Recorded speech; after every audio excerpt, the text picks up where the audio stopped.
வடகிழக்கு பருவமழை தமிழகத்தில் தீவிரமாக உள்ளது. அதனை ஒட்டிய குமரிக்கடல் பகுதிகளில் ஒரு வளிமண்டல கீழடுக்கு சுழற்சி நிலவுகிறது. 48 மணி நேரத்தில் வலுப்பெற வாய்ப்பு உள்ளது. கடந்த 24 மணி நேரத்திற்கான வானிலை தொகுப்புல மழை அளவுன்னு பாத்தீங்கன்னா, கடந்த 24 மணி நேரத்திலே தமிழகத்தில் அநேக இடங்களில் மழை பெய்துள்ளது.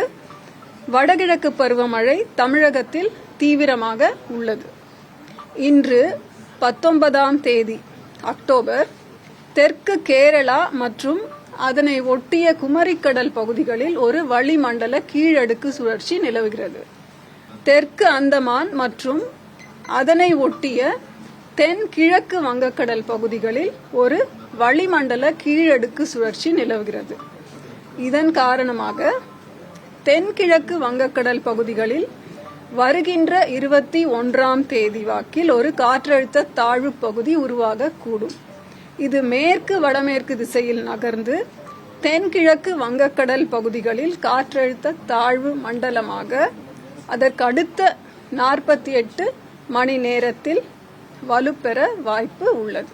19ஆம் தேதியிலிருந்து 24ஆம் தேதி வரைக்கும், அதாவது அடுத்த 6 தினங்களுக்கு தமிழகத்தில் அநேக இடங்களிலும் புதுவை மற்றும் காரைக்கால் பகுதிகளிலும் மழை பெய்யக்கூடும். 25ஆம் தேதி தமிழகத்தில் ஒரு சில இடங்களிலும் புதுவை மற்றும் காரைக்கால் பகுதிகளிலும் மழை பெய்யக்கூடும். கனமழையை பொறுத்தவரை அடுத்த 4 நாட்களுக்கு 19லிருந்து 22 அக்டோபர் வரை தமிழகத்தில் ஓரிரு இடங்களிலும் புதுவை மற்றும் காரைக்கால் பகுதிகளிலும் கனமழை பெய்ய வாய்ப்புள்ளது.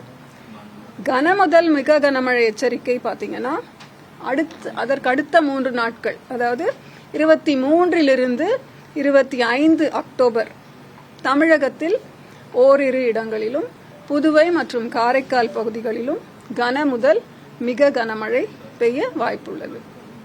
இது மாவட்ட வாரியா இன்றைக்கு இந்த அடுத்த 24 மணி நேரத்திலே எந்தெந்த மாவட்டங்கள்ல கனமழை பெய்ய வாய்ப்பு இருக்கு அப்படின்ற ஒரு பிக்சர் இது.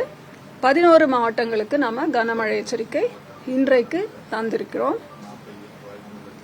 பொதுவா 20லேருந்து அந்த 24 வரை வட கடலோர மாவட்டங்கள் மற்றும் மேற்கு தொடர்ச்சி மலை மாவட்டங்கள் அதனை ஒட்டிய உள் மாவட்டங்கள்ல கனமழை பெய்யும் வாய்ப்பு உள்ளது.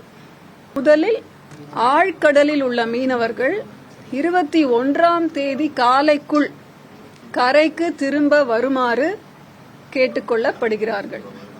அது முதலாவது வேண்டுகோள். அடுத்த 5 நாட்களுக்கு 19லிருந்து 23ஆம் தேதி அக்டோபர் எந்தெந்த பகுதிகளுக்கு செல்ல வேண்டாம் அப்படின்னா, தமிழக கடலோர பகுதிகள், மன்னார் வளைகுடா மற்றும் குமரிக்கடல் பகுதிகள், தெற்கு மற்றும் மத்திய வங்கக்கடல் பகுதிகள். சென்னையை பொறுத்தவரை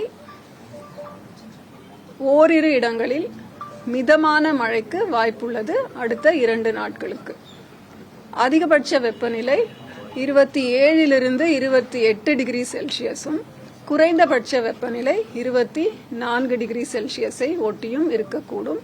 இடி மின்னலுடன் கூடிய மழை பெய்யும் வாய்ப்பு உள்ளது.